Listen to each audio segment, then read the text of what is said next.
নমস্কার। মুক্ত বাংলার মুক্ত আবহ আপনাদের কাছে পৌঁছে দিচ্ছে সাহিত্য, শিক্ষা, সংস্কৃতি এবং চিকিৎসা সব কিছু বিষয় নিয়ে আমরা এখানে বসি এবং প্রত্যেকটি আলোচনা বিশ্লেষক আপনাদের কাছে পৌঁছে যায়। ঠিক সেরকমই আমরা এখানে বসেছি সংস্কৃতি অঙ্গনে। বর্ধমান শহরে ছড়িয়ে ছিটিয়ে থাকা প্রখ্যাত বিখ্যাত যারা শিল্পীরা রয়েছেন তাদেরকে আমরা মুক্ত আবহাওয়ার পক্ষ থেকে আন্তরিকভাবে শ্রদ্ধা এবং ভালোবাসা জানাচ্ছি। আজকে আমাদের এই ছোট্ট একটি অনুষ্ঠান, এই মুক্ত আবহাওয়ার মঞ্চে যিনি এসেছেন তিনি হলেন বর্ধমানের একজন সঙ্গীত শিল্পী। বিশেষত তিনি বাউল চর্চার সঙ্গে যুক্ত, তাছাড়াও তিনি বিভিন্ন ধরনের গান গেয়ে থাকেন। শুধু বর্ধমানের সঙ্গীত শিল্পী বললে ভুল হবে, কিন্তু বাসিন্দা তিনি বর্ধমান শহরে, কিন্তু সারা পশ্চিমবঙ্গ ছাড়াও পশ্চিমবঙ্গের বাইরেও বড় বড় মঞ্চে উনি বিভিন্ন ধরনের অনুষ্ঠান করে থাকেন সঙ্গীত নিয়ে। মূলত বাউলকে ওনার আত্মস্থ করেছেন, প্রাণের মধ্যে রেখেছেন। বাউল সঙ্গীত ওনার ভালো লাগে, কিন্তু পাশাপাশি অন্য ধরনের গানও তিনি চর্চা করেন। তিনি হলেন মনিদীপা মজুমদার। আপনাকে নমস্কার। আচ্ছা, আপনি তো বহুদিন ধরে গানের সঙ্গে যুক্ত। বর্তমানে গান ছাড়া আপনি অন্য কোনো প্রফেশনে আছেন? না, আমার সাংসারিক কাজ আর গান বাজনা নিয়ে। না, আমি তো বললাম আপনার সম্পর্কে, আপনি যে বাউল গানের সঙ্গে যুক্ত, এটা কি ঠিক? বাউল ছাড়াও অন্যান্য গান? বাউল আমার গান মাত্রই, গান যে কোনো গানই গাইতে ভালো লাগে। তো এখন আমি বিশেষ করে লোকসঙ্গীত, বাউল অঙ্গের গান, কীর্তন অঙ্গের গান, এই ধরনের গানগুলোই বেশিরভাগ গিয়ে থাকি, মানে স্টেজ পারফর্ম এগুলোই করি। কিন্তু যেহেতু আমি প্রথম থেকেই আমার ক্লাসিক্যালটা মেন ছিল, তারপরে রবীন্দ্র নজরুল শেখা, একটা সময় আধুনিক গান গাইতাম।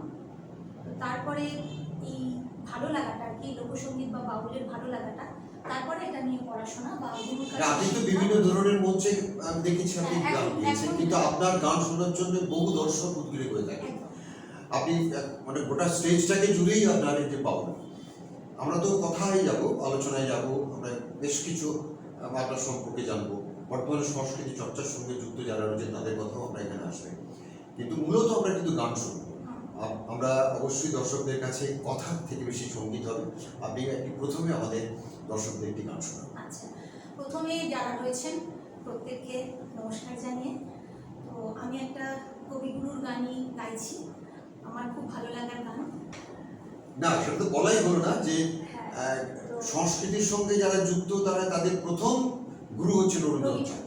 আর রবীন্দ্রনাথ তো সর্বব্যাপী, সর্বক্ষেত্রে বিরাজ করে সংস্কৃতি চর্চা, মানে চর্চার মধ্যে সাহিত্য, সংস্কৃতি এবং তার সব কিছু ধারাকে আমরা যেভাবে গ্রহণ করি আর কি, প্রথমেই আমাদের সেই গুরুদেবের প্রতি শ্রদ্ধা তো জানাতেই হয়।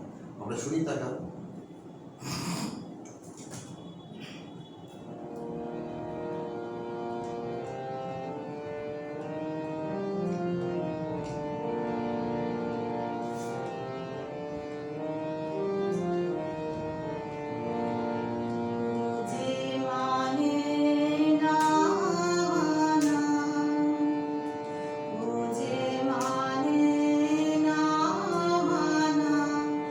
আখি ফেরায়ে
গানের যে সুর, কেউ বুঝুক বা কথা বুঝুক বা না বুঝুক, এই সুরের মধ্যে একটা ভাব এখন তৈরি হয় আর কি, মানুষ অবশ্যই সে মোহিত হয়ে যায়। এই যে গানটি আপনি গাইলেন আর কি, এই গানটির মধ্যে কোথাও যেন একটা মানে সুর যেটা রয়েছে, সেই সুর মানুষকে ঠিক অন্য জগতে নিয়ে চলে যায়, তাই মনে হয় না? যদি আমরা খুব মানে একাগ্রভাবে রবীন্দ্রনাথের গানটা শুনি আর কি। যাই হোক, আপনার গানের চর্চা আপনি কীভাবে শুরু করলেন? আচ্ছা বলি, এই গানের চর্চাটা না অদ্ভুত। মানে সবাই যেমন প্রথমে হারমোনিয়াম নিয়ে গায়, প্রথমে আমি আমার গানের চর্চাটা আমি আমার মামার বাড়ি নবদ্বীপ। তো নবদ্বীপ যেহেতু ওখানে একটা এই কীর্তন বাউলের ওই যে একটা টান, মানে প্রথমে মামার বাড়ি যেতাম যখন, একটা এই কীর্তনের একটা চর্চা থাকতো। তো আমার কিন্তু খুব ছোট্টবেলায় তখন আমার হারমোনিয়াম ছিল না, আমার বাড়িতে হারমোনিয়াম ছিল না। তো মামার বাড়ি যখন যেতাম, মামারা গান করতো, ওখান থেকে আমার ওই সারেগামাটা শেখা দেখে দেখে, মানে গানটার প্রতি যেহেতু একটা আকর্ষণ আছে, শিখেছিলাম। তো প্রথমেই আমার গান শেখাটা কিন্তু ওই সারেগামা শিখেই ওই দাদুদের মুখে মুখে, মামাদের মুখে মুখে একটা কীর্তনের একটা ভালো লাগা বেশ তখনকার, সেই একটা সময়। তারপরে পড়াশোনা, এটাও একটা আরেকটা মানে অদ্ভুত আমার ঘটনা। মানে আমার মা বাবা যখন দেখবে খুশি হবে। তো পড়াশোনা চলাকালীন যখন পড়াশোনা চলছে, আমার তিন দাদা, আমি এক বোন, বাবা পুলিশে চাকরি করতেন। তো সেই সময় গান শেখানোটা আমার বাবার সবাইকে মানে ওই টিউশন দিয়ে আমাকে শেখানোটাও না একটু কষ্টসাধ্য ব্যাপার হয়েছিল আর কি। তো যাই হোক, মা জেদ করেই আমার একটা হারমোনিয়াম, বাবা পুলিশে চাকরি করতেন, তো মা আমার একটা হারমোনিয়াম কিনে রেখেছে। তো তারপরেই আমার যে শেখা প্রথম গুরু, সেই সুখান, উনি এখন নেই। তো ওনার কাছে আমার প্রথম গান শেখা। তারপর আমি সদ্য শ্যামলদার কাছে শিখেছি, রাজকুমার রায়, ওনার কাছে আমি মানে এই যে লোকসঙ্গীত অনেকটাই যাব। পরে ওনার আরও বিভিন্ন ওই সাধন দাস বাবাজি আর কি, ওনার কাছেও কিছুটা মানে একটু একটু করে এগুলো ওয়ার্কশপ বলুন বা কারোর কাছে গিয়ে একটু একটু করে শেখা বলুন, এগুলো একটু একটু করে শেখা। আপনি তো দুজনের নাম বলেন, প্রথম গুরু হচ্ছে সুধাংশু, তারপরে শ্যামলদা। শ্যামলদা তো মানে আমরা বর্ধমান শহরের যারা পুরোনো মানুষ আর কি, এখনকার দিনে তো বহু শিল্পী তৈরি হয়েছে, সেই সময় তো শ্যামলদাই স্টেজ মানাতেন। স্টেজে ওনার তো মানবেন্দ্রের গান, শ্যামল মিত্রের গান এবং মান্নাদের গান, আধুনিক গান, সেই স্বর্ণযুগের সেই আধুনিক গান তিনি কিন্তু বহু মানে দর্শকের সামনে পরিবেশন করেছেন। তিনি শিক্ষক হিসেবেও যথেষ্ট, এবং আমাদের মানে আমার সৌভাগ্য, আমি যে গুরুদের পেয়েছি, মানে আমাকে এতটা যত্ন করে ওনারা শিখিয়েছেন, কি শ্যামলদা, কি সুধাংশু খান, কি রাজকুমার স্যার, মানে প্রত্যেকটি গুরুই খুব যত্ন করে আমাকে শিখিয়েছেন। মানে আমি মানে ভীষণ উপকৃত ওনাদের কাছে। আচ্ছা, আমরা মানে অনেক কথা হবে, আমাদের কথা মাঝে মাঝে গান হবে। আপনি তো মানে লোকগানের কথা বললেন, লোকগান তো সাধারণত লিখিত লোকগান পাওয়া যায় না। ধরুন বেশিরভাগই প্রত্যন্ত গ্রামে, বেশি বাঁকুড়া, বীরভূম, পুরুলিয়া, ওরা নিজেরাই মানে প্রকৃতির সবাই বসে বা প্রকৃতির কোলে থেকেই তারা গান তৈরি করে, শব্দ তৈরি করে, সেখান থেকে তাদের এই ভাষায় লোকগান তৈরি হয়, তাই তো আমার মনে হয়। লোকগান, সেই লোকগানে তারাই সুর দেয়, তারাই গান করে। তার মধ্যে আপনি সেই লোকগানের মধ্যে আপনি আকৃষ্ট হলেন, সেই লোকগান যদি একটু শোনান দর্শকদের। তো আমি একটা পুরুলিয়ার গান করি তাহলে।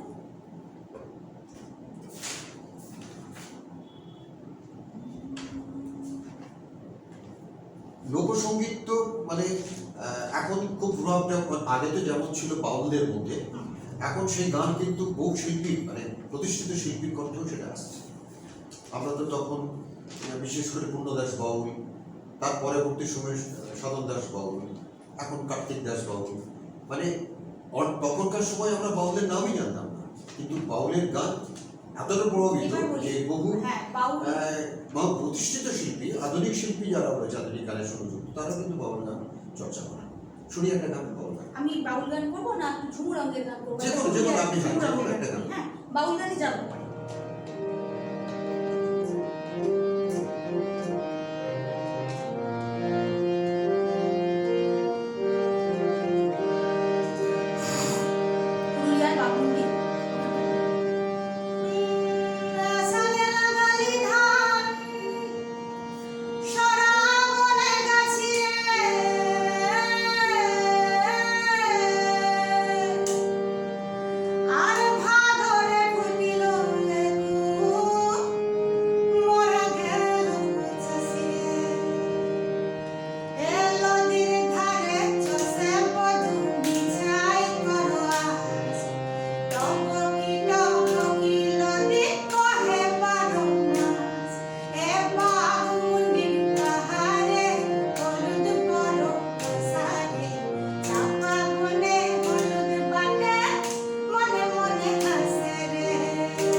ধরে আরেকটা গান হয়ে যাক, দর্শকরা তো অপেক্ষায় আছে আরেকটা লোকগীতি বা বাউলঙ্গের গান।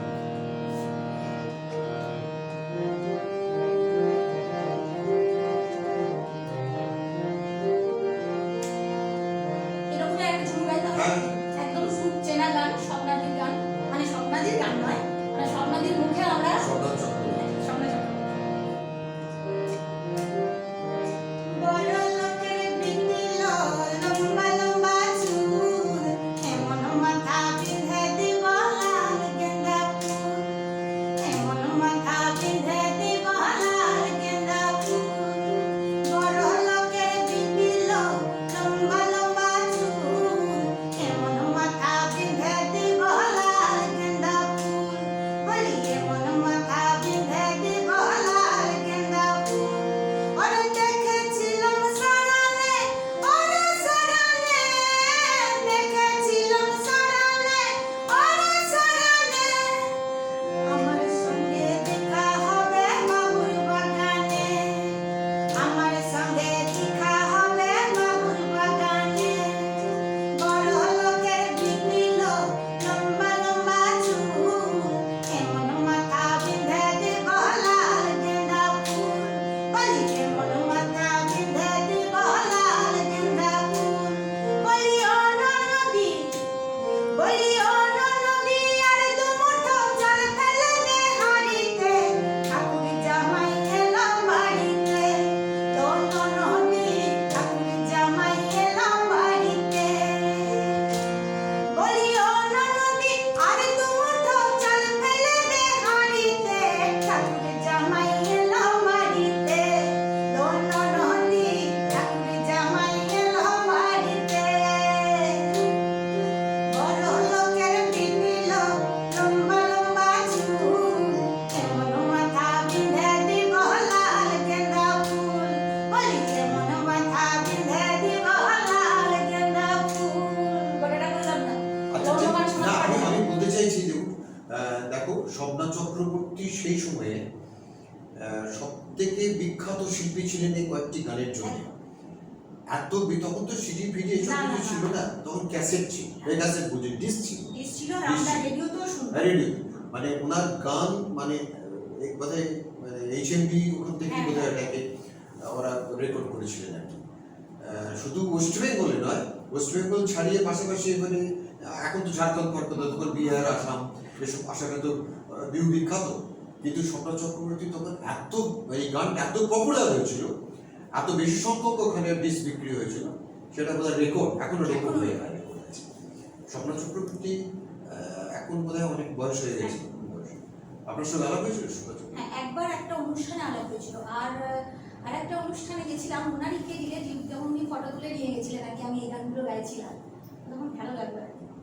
ওই একবার ওই অনুষ্ঠানে জাস্ট দেখা। আপনি তো বর্ধমান শহরে বহুদিন ধরে আছেন, এবার আপনি বর্ধমান শহরে সব থেকে ভালো মঞ্চে গান গেয়ে আপনি কোথায় তৃপ্তি পেয়েছেন? এটা তো খুব কঠিন প্রশ্ন। না ইদানিং তো বহু উৎসব বা বহু মঞ্চ হয়। হ্যাঁ, মঞ্চ বলি মানে আমাদের কাছেই বলি বা আমার কাছেও মঞ্চটা যেমনই হোক, যখনই মঞ্চটা পাওয়া মানে সেই মঞ্চটা কি বলবো মানে একটা যখন দর্শকরা বসে যায় তখন মনে হয় মঞ্চে যেন আমি একটা মানে কি আমি ওনারা আর কি দেবতা আর কি, আমি সেখানে ওনাদের নিবেদন করছি। আর যদি একটা কোনো গান বা প্রথম গান বা দ্বিতীয় গান ভালো লেগে গেল, তারা তখন ধরুন আমাকে আর অ্যাপ্রিসিয়েট করছে যে আরও সুন্দর, তখন আমি কি থাকি আমি সেটা জানি না। আর মানে সামনে যারা শ্রোতা বা এখানেও যারা দেখছেন, তারা 10 জনের মধ্যে যদি একজন কেউ তৃপ্তি পান, মানে সেটাই হচ্ছে পরম পাওয়া। হ্যাঁ, আর মঞ্চ সেইভাবে আমি এখনো ভাবিনি, সব মঞ্চই ভীষণ ভালো লাগার জায়গা। ধরুন যে কোনো জায়গাতে আমি সেরকম কোনো মঞ্চে গিয়ে মানে আমার খারাপ লাগার অভিজ্ঞতা এখনো পর্যন্ত হয়নি। আচ্ছা, আমরা তো এবার চলে যাবো গানে। আপনি তো বাউলঙ্গেরও গান গান, লোকসঙ্গীত সবই চর্চা করেন। আধুনিক গান আপনার জানা আছে? হ্যাঁ, আধুনিক গানটা আমার দর্শকদের কাছে ভালো যদি লাগার- একটা আধুনিক গান শোনা। আচ্ছা বেশ, একটা আধুনিক গান গাই। আমার খুব প্রিয় গান, জানি না দেখি অনেকদিন পর গাইব। খুব চেনা গান সকলের। আপনাদের বলে রাখি আর কি যে বর্ধমান শহরে বহু সঙ্গীত শিল্পী আছে, তারা ক্লাসিক্যাল, আধুনিক, রবীন্দ্রসঙ্গীত, নজরুল সঙ্গীত চর্চা করে, কিন্তু ধারাবাহিকভাবে প্রতিটি গানের সঙ্গে যুক্ত এরকম কয়েকজন শিল্পী রয়েছে, তার মধ্যে মনিদীপা একজন। আমরা অবশ্যই মনিদীপার কাছে যেমন বাউল অঙ্গের গান শুনলাম, রবীন্দ্রসঙ্গীত শুনলাম, এবার আপনাদের কাছে পরিবেশন করবে একটি আধুনিক গান।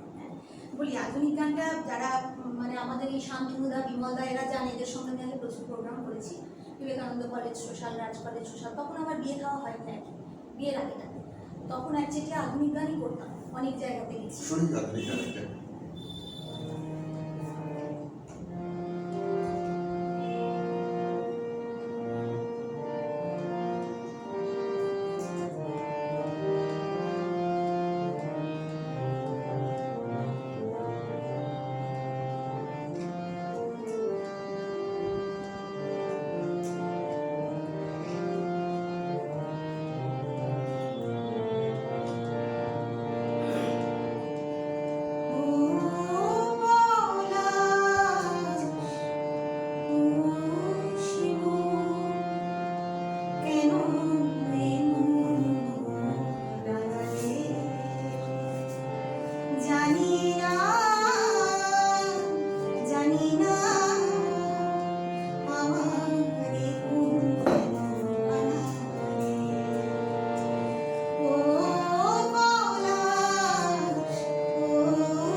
এই গান তো বহু পুরোনো গান, তাই না?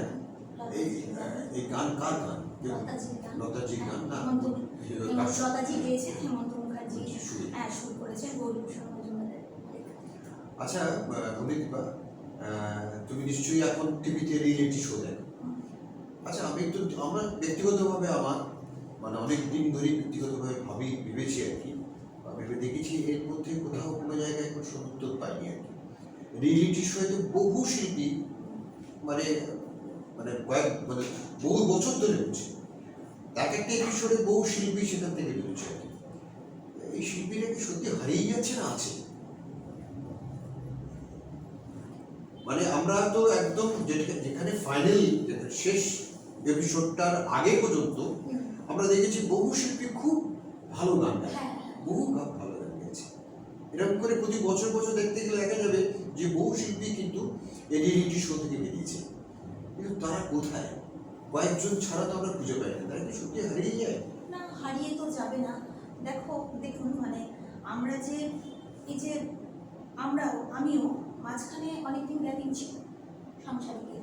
আমাদের কথাটা বাদ দিন, যারা এই যে বিভিন্ন মঞ্চে বড় বড় মঞ্চে আমরা দেখতে পাচ্ছি, বেশ কয়েকজনের মুখ দেখছি যারা ফার্স্ট সেকেন্ড থার্ড বা প্রতিষ্ঠা পাচ্ছে, তারা বিভিন্ন স্টেজ পাচ্ছে, প্রোগ্রাম পাচ্ছে বা প্লেব্যাক করছে, কিছুজন পাচ্ছে না। তো তাদের খবর আমরা কিন্তু সবাই রাখি না। হয়তো কেউ কেউ তারা চর্চা করেই যাচ্ছে, তাদের স্কুল আছে বা করছে, আবার কেউ কেউ কীভাবে, আমার মনে হয় না যারা এই সঙ্গীত জগতে পা দিয়েছে তারা কেউ হারিয়ে যাবে। তারা নিজেরা কিন্তু নিজেদের জায়গায় থাকবে না। আমি সেই জায়গাতে বলছি না, আমরা যেভাবে ওরা মানে তৈরি হয়ে এসছে বা তৈরি হয় আর কি, তাতে করে প্লেব্যাক সিঙ্গার কিংবা মূল একটা সিঙ্গার হিসেবে বোম্বে বলুন, কলকাতায় বলুন, আমরা দেখতে গেলে কলকাতায় পশ্চিমবঙ্গে দেখা যাবে যে কয়েকজন শিল্পী ঘোরাফেরা করে। বাদবাকি যারা শিল্পী আছে তারা বিভিন্ন মঞ্চে এখন উৎসব মেলা প্রচুর ঘুরছে আর কি। হয়তো যারা যোগাযোগ রাখেন আর কি, তারা হয়তো বলেন যে জি বাংলা বা সারেগামায় বিখ্যাত তারা শিল্পী, কিন্তু ঠিক সেইভাবে প্রতিষ্ঠা লাভ করতে হয়তো দেখিনি আর কি। আমরা যেটা খুব ভাবি আর কি, যে এই সমস্ত শিল্পীরা যদি সত্যি করি তারা একটা জায়গায় পায় আর কি, অবশ্যই তারা তাদের নিজেদের মানে কি বলবো প্রচেষ্টা, তাদের নিজেদের চেষ্টাটা নিশ্চয়ই সফলতা পাবে। আমরা একটা লোকগান সাধারণত আমাদের পশ্চিমবঙ্গে পুরুলিয়া, বাঁকুড়া, বীরভূম এই তিনটে ডিস্ট্রিক্টকে কেন্দ্র করে হয়, এখন তো অনেক জায়গায় হচ্ছে আর কি। কিন্তু মূল কেন ভাবনাটা শুধু বীরভূমের উপরে দাঁড়িয়ে থাকে বলুন তো? বাউল গানটা সাধারণত আমরা বলি বীরভূমটার উপরে, বীরভূম জেলার উপরেই কেন দাঁড়িয়ে থাকে? এটা কি বলা যাবে কেন দাঁড়িয়ে থাকে? এটা আমি ঠিক জানা নেই। আমার জানা নেই। আচ্ছা, আমরা এখন কোন গানে যাবো? আমি একটু বাউল রঙের গান। তাহলে আমরা এখন একটা বাউল রঙের গান শুনছি। বাউল রঙের গান আমার শোনানো হয়নি।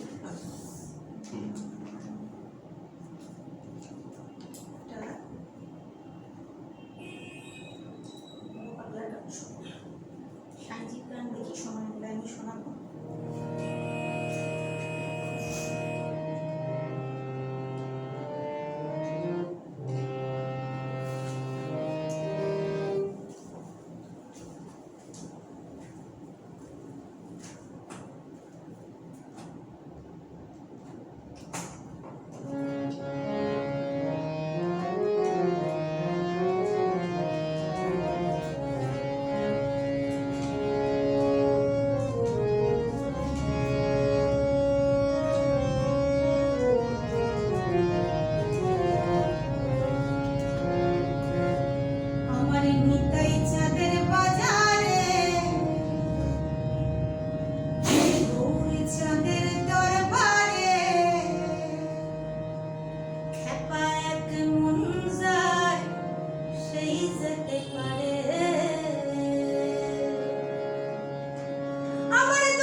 আমার নিতাই চাঁদের বাজারে গৌরী চাঁদের দরবারে খাপা এক মনে সারে সেই যেতে পারে আমার নিতাই চাঁদের বাজারে গৌরী চাঁদের দরবারে খাপা এক মনে সারে সেই যেতে পারে আমার তুমন হলে পড়বি ফেরে আমার তুমন হলে পড়বি ফেরে ওরে পারবি না মানে যেতে ও খেপা ও দয়া ও খেপা এক মনে সারে সেই যেতে পারে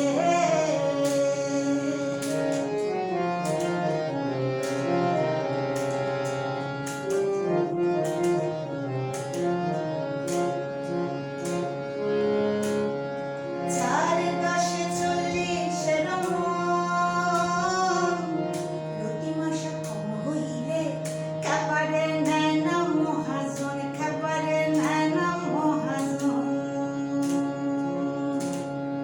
চার দশে চল্লিশের মন প্রতি মাসে কম হইলে খাবারে নেয় না মহাজন খাবারে নেয় না মহাজন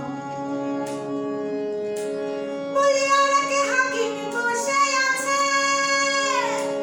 বলি আর কে হাকিম বসে আছে ও ব্রজের রাধা রানী পার করে হায় মোলা মন রাধা রানী পার করে ও খেপা ও দয়া ও খেপা এক মন সারে সেই যেতে পারে আমার নিতাই চাঁদের বাজারে গৌরী চাঁদের দরবারে খাপা এক মনে সারে সেই যেতে পারে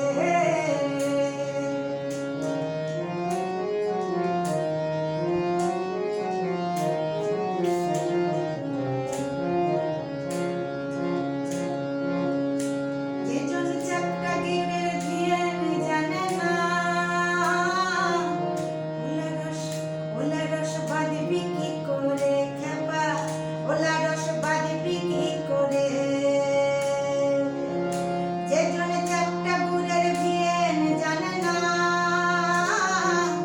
ওলা রস বাঁধবি কি করে খেপা বাঁধবি কি করে আরে ভবা পাগলার রসের তত্ত্ব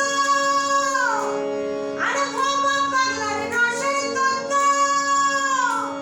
ও দিবে জানবে কি করে হায় ভোলা মন দিবে জানবে কি করে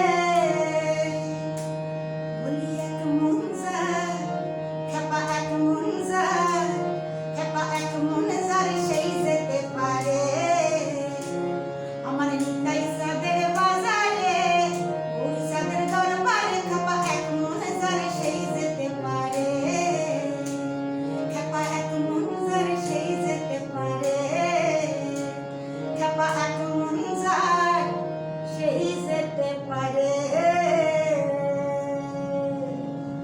এটা আরো অনেক বড় গান, এটাকে আরো টেনে আরো বাড়ানো যায়, কিন্তু সময় সংক্ষিপ্ত আর কি, এটাকে খেলিয়ে আরো মানে তাহলে এরপরে সাথে সাথে আরেকটা গান আমরা শুনি, আধুনিক গান কি বাউলের গান বা লোকসঙ্গীত গান আমরা একটা দর্শকদের কাছে আপনি পরিবেশন করেন আর কি। আচ্ছা হ্যাঁ।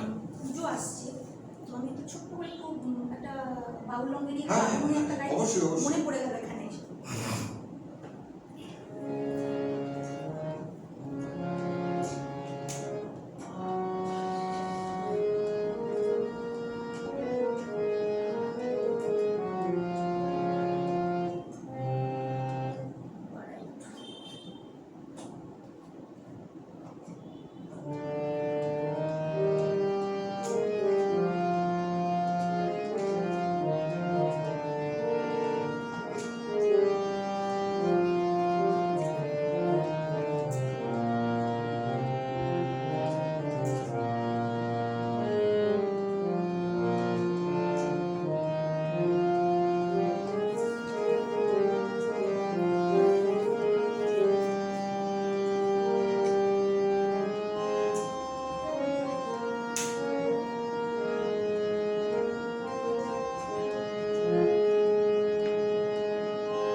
করছিস। না না, ঠিকই ঠিক। অবশ্যই দর্শকদের মনোদীপার যে কণ্ঠে গান আপনাদের নিশ্চয়ই ভালো লাগছে। মনোদীপকে একটা কথা জিজ্ঞেস করবো যে বর্তমানে এখন নিজস্ব কোনো প্রতিষ্ঠান আপনার আছে? আপনি কি গান শেখান কোথাও? হ্যাঁ, শেখাই। আমার বাড়িতেই স্কুল পড়েছি, তো বাড়িতেই শিখতে আসে। তো মূলত ওকে শিল্পী বেশি। প্রকাশিত বিষয়। হ্যাঁ, আর সব রয়েছে। হ্যাঁ, এখানে মানে কি বলবো, তোমার সঙ্গে তো বহুদিনের পরিচয়। হুম। আবার কখনো মনে হয় তুমি আমার থেকে মানে শিল্প এই সঙ্গীত জগতে অনেক বড়, এই জন্য কখনো আপনি বলছি, কখনো তুমি বলছি আর কি। আমি তুই আমার থেকে অনেক ছোট, আমি তুমি বলে সম্বোধন করাটাই খুব ভালো আর কি, মানে আমাদের ঘরোয়া কথা। আমিও তো তাই, সেটা। আপনি তাছাড়াও আপনি কোনো অন্য কোনো সংস্থার সঙ্গে আপনি যুক্ত আছো? হ্যাঁ, বর্তমানে তো অনেক রকম। না, বাউল নিয়ে গান চর্চা, বাউল নিয়ে কোনো সংস্থা এই ধরনের বর্তমান শহরে আছে? না, আমি আমার নিজেরই প্রোগ্রাম করি, আমার নিজেরই গ্রুপ আছে, আমার নিজের স্কুলের নাম আছে এবং আমার যে গ্রুপ আর কি। আচ্ছা, আমরা একবারে অনুষ্ঠানের শেষের দিকে চলে এসেছি আর কি। আমরা একটা গান তোমার কাছে শুনবো, আমরা একটু প্রশ্ন করবো, সে প্রশ্নের সংক্ষিপ্ত উত্তর লাগবে। এই সময়ে লোকশিল্পী যারা রয়েছেন আর কি, তাদের মধ্যে কে কাকে প্রথম রাখবেন? কার্তিক দাস বাউল, স্বপন বসু, ভজন দাস, স্বপন দাস এবং সাধন দাস। অবশ্যই সাধন। আচ্ছা, আধুনিক সময়ে কোন শিল্পীর মধ্যে ভাবের মানে ঈশ্বরের প্রয়োগ দেখা যায়? শ্রীকান্তাচার্য, মনোময়, স্বাগতা লক্ষ্মী এবং শুভবিদা। অবশ্যই আমার শ্রীকান্তাচার্য, মনোময়, স্বাগতা লক্ষ্মী, শুভবিদা। স্বাগতা লক্ষ্মী। আচ্ছা, এই শহরের সংস্কৃতি চর্চা হিসেবে কোনটিকে তুমি গুরুত্ব দেবে? নৃত্য, সঙ্গীত, বাদ্যযন্ত্র, আবৃত্তি? সঙ্গীতকে গুরুত্ব দেবে অবশ্যই। আচ্ছা, এর মধ্যে মানে কাকে তুমি প্রথম বেছে নেবে? যেমন রবীন্দ্রসঙ্গীত, নজরুল, বাউল এবং ক্লাসিক্যাল। মানে তুমি যেহেতু মানে অন্য সঙ্গীতের সঙ্গে চর্চায় যুক্ত, তাহলে এই চারটে যদি অপশন থাকে, রবীন্দ্রসঙ্গীত, নজরুল গীতি, বাউল এবং ক্লাসিক্যাল, কাকে প্রথমে রাখবে? আমি ক্লাসিক্যালটাই রাখবো, কারণ গ্রামার না করলে তো আমার মনে হয় কোনো কিছুতেই যেতে পারবো না। বর্তমান শহরে তো আমরা মানে বহু শিল্পী আছে, বহু মানে সংস্কৃতি চর্চার সঙ্গে বহু আছেন আর কি, যারা প্রাতিষ্ঠানিকভাবে করেন, একক শিল্পী হিসেবে করেন, আবৃত্তি, সঙ্গীত, নৃত্যের তো সংস্থা প্রচুর আছে। বর্তমান শহরে এই সমস্ত সংস্থাগুলোর একটি মাত্র প্রদর্শন করার দুটি মাত্র জায়গা, যদিও রবীন্দ্র ভবনটা একটু দূরে, একটা টাউন হল আর একটা হচ্ছে সংস্কৃতি মঞ্চ। কিন্তু অনেকেই বসার মানে ভাড়ার ক্ষেত্রে আর কি, ভাড়াটা দিনের দিন বেড়ে যাওয়ার ক্ষেত্রে অনেক সংস্থায় সংস্কৃতি মঞ্চ অনুষ্ঠান করতে পারে না। কিন্তু পৌরসভার নতুন গঠন হওয়ার পর আপনাকে পৌরসভার কাছে কি প্রথম আপনি চাইবেন কি আপনি শিল্পী হয়ে? হ্যাঁ, এই যে সংস্কৃত লোকমঞ্চটা আমরা যে সবাই পাই না, তো পৌরসভার কাছে আমি আবেদন করব এটাই যে আমরা এই লোকমঞ্চটা যাতে পাই একটু, মানে আমাদের লোকমঞ্চ ছাড়াও কি লোকমঞ্চ ছাড়াও আরো যে মঞ্চগুলো আছে সেগুলো যদি একটু রিমডেলিং করে দেওয়া হয়, বা যদি আমাদের আরো কাছে টাউন না নতুন করে গড়ে ওঠা কোনো মঞ্চ চাইছেন? অবশ্যই চাইবো, কারণ টাউন হলটা নিতে গেলে যখনই আমরা সংস্কৃত লোকমঞ্চ পাই না, সংস্কৃত লোকমঞ্চ কিন্তু অনেক সময় বুকড হয়ে থাকে, আর টাউন হলটা রবীন্দ্র ভবনে আসাটা যাওয়াটা আমাদের অনেকের পক্ষেই খুব অসুবিধা। তো চাইবো আমাদের এই শহরের মধ্যে আরো একটা না, মানে দুটো, যদিও একটাই প্রথমে হোক, মানে মঞ্চ কিন্তু আমাদের খুব দরকার। আচ্ছা, এই মানে বর্তমান শহরে তো মানে ঐতিহাসিক নিদর্শন প্রচুর, আপনি কোনটাকে প্রথম বেছে নেবেন? Curzon gate, Rajbati, Nawabbari, Golapbag? প্রথমেই তো কার্জন গেটটাই যাই, যখন কার্জন গেটটাই প্রথমে। কার্জন গেট মানে বিজয় তো। এখন তো আপনারা মানে অনেকেই খবরের কাগজে দেখলাম, আপনারা তো অনেকেই জেনেছেন আর কি, যে কার্জন গেটকে নতুন করে সাজানো হচ্ছে, সেখানে বর্তমানে রাজা রানীর মূর্তি বসবে ওখানে, সেটা তার উদ্যোগ নিচ্ছে আমাদের বর্তমানে বিভিন্ন উন্নয়নের ক্ষেত্রে যারা যুক্ত রয়েছে তারা নিচ্ছেন। আচ্ছা, বলে দেব তোমার কাছে একটা প্রশ্ন, যে প্রশ্নটা হচ্ছে যে শান্তিনিকেতন এমন একটা জায়গা, সেই শান্তিনিকেতন জায়গাটাকে তুমি কোন অর্থে দিয়ে পছন্দ করো? সেটা কি মানে লাল মাটির জায়গা, প্রকৃতির পরিবেশ, না রবীন্দ্রনাথের পদধূলি পাওয়া যায়? আচ্ছা, কি জন্য শান্তিনিকেতন যাওয়া? আমার বা অবশ্যই বীরভূম যাওয়া? প্রথমেই লালমাটি না, প্রথমে রবি ঠাকুরের জন্য। মানে ওখানে গেলে একটা কেমন মনে হয় যে উনি রয়েছেন, মানে উনি এমনই একজন ঠাকুর, মানে কি বলবো, ওনাকে কেউ পুজো না করে কেউ থাকতে পারবে না। উনি এমনই একজন মানে দেবতা আমাদের কাছে। তা কোথাও গেলে যেন মনে হয় যে মানে শুধু রবি ঠাকুরের জন্যই যাওয়া মানে না, অবশ্যই লাল ওগুলো তো আছে, আনুষঙ্গিক ওগুলো তো আছে, কিন্তু রবি ঠাকুরের একটা কোথায় যেন উনি রয়েছেন আর কি। মানে আমাদের মনে হয় রবি ঠাকুর সেখানে বিরাজ সেখানে করছেন, রয়েছেন, তার বিরাজ সাথে সাথে করছেন, প্রকৃতি। প্রত্যেকটি জায়গায় গেলে যেন তার একটা- আচ্ছা, আমরা এবার অনুষ্ঠানের শেষের দিকে চলে এসেছি। আমরা মণিদীপের কাছে আমরা শেষ গান শুনবো। মণিদীপা, দর্শকদের কাছে শেষ গান আমি শুনিয়ে শেষ গান আমি একটি মহাজনী পদ, কীর্তনঙ্গেরই চণ্ডীদাসের পদ, পিরিতি পিরিতি পিরিতি কি মৃতে। এই যে পিরিতি তিনটে অর্থ, এটা নিয়ে গানটা একটুখানি গাইছি। বাহ।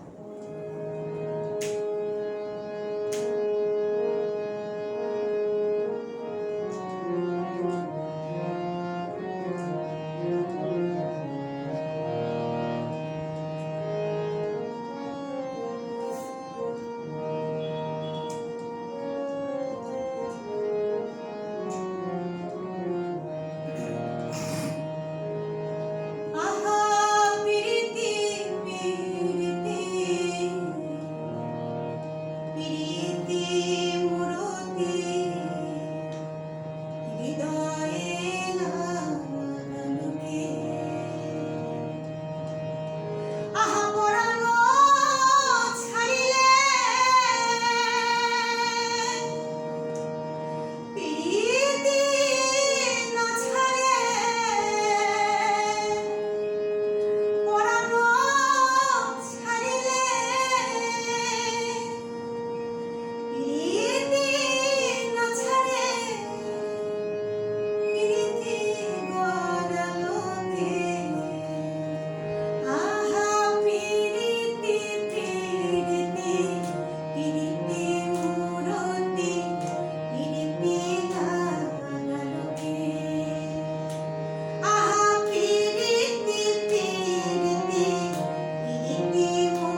বনিদীপা মজুমদারের কাছ থেকে অনেকগুলি গান শুনলাম, তার সাথে সাথেও আমরা আলোচনা করলাম, একদম ঘরোয়া কথাবার্তা আমাদের মধ্যে হলো। মুক্ত বাংলার মুক্ত আবহ দর্শকরা যারা দেখছেন তাদের কাছে একান্ত অনুরোধ, মুক্ত আবহের মুক্ত অঙ্গন থেকে আপনারা এই প্রোগ্রামটা দেখুন, লাইক করুন, সাবস্ক্রাইব করুন এবং আপনারা শেয়ার করুন। আবার দেখা হবে আগামী সপ্তাহে। আজকের আমাদের বর্ধমান শহরের সঙ্গীত শিল্পী হিসেবে উপস্থিত ছিলেন বনিদীপা মজুমদার। আপনাকে অসংখ্য নমস্কার।